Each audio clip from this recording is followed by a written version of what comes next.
ஒற்றுமை, டாஸ்மாக் பணியாளர்கள் ஒற்றுமை, பணியாளர் பொதுமக்கள் ஒற்றுமை, பணியாளர் பொதுமக்கள் ஒற்றுமை.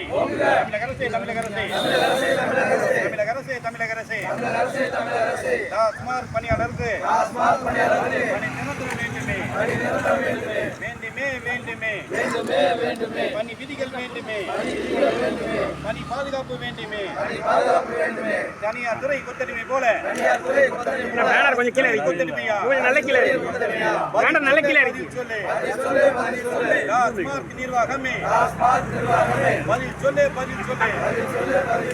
டாஸ்மாக் நிர்வாகமே நியாயம்தானா நீதிதானா 21 ஆண்டுகள் பணி புரியும் கொத்தடிமை போல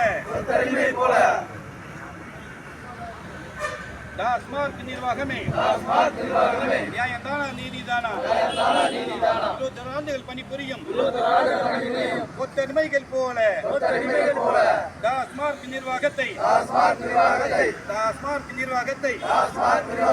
தமிழக அரசே, தமிழக அரசே,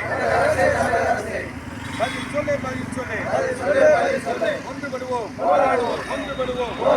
போராடுவோம், வெற்றி கிட்டும் வரை இறுதி வெற்றி. டாஸ்மாக் தொழிற்சங்கங்களின் கூட்டமைப்பு சார்பாக தமிழகம் முழுவதும் இன்று ஆர்ப்பாட்டம், கவன ஈர்ப்பு ஆர்ப்பாட்டம் நடைபெற்றுக் கொண்டிருக்கிறது. இந்த ஆர்ப்பாட்டத்தில் எங்களுக்கு பணி நிரந்தரம், காலமுறை ஊதியம், பணி ஓய்வூதியம் இது சம்பந்தமாக தமிழக அரசுக்கிட்ட வலியுறுத்தி கேட்டுக்கொள்கிறோம். எங்களுக்கு 10 ஆண்டுகளுக்கு மேல் பணிபுரிந்தால் 153வது விதியின்படி எங்களுக்கு பணி நிரந்தரம் செய்கிறது தமிழக முதலமைச்சர் அவர்கள் கோரிக்கை தேர்தல் அறிக்கையில் வாக்குறுதி தந்தார். அந்த வாக்குறுதிகளை நிறைவேற்றி தருமாறு தமிழக அரசை வலியுறுத்தி இன்று கவன ஈர்ப்பு போராட்டம் தமிழ்நாடு முழுவதும் நடைபெற்றுக் கொண்டிருக்கிறது. டாஸ்மாக் தொழிற்சங்கங்களின் கூட்டமைப்பு சார்பாக மாநில துணைத் தலைவர் பி. முருகானந்தம், திருச்சி மாவட்டம். பணியாளர்களுக்கு பணி நிரந்தரம் வேண்டுமே, பணி விதிகள் வேண்டுமே, இல்லையே இல்லை.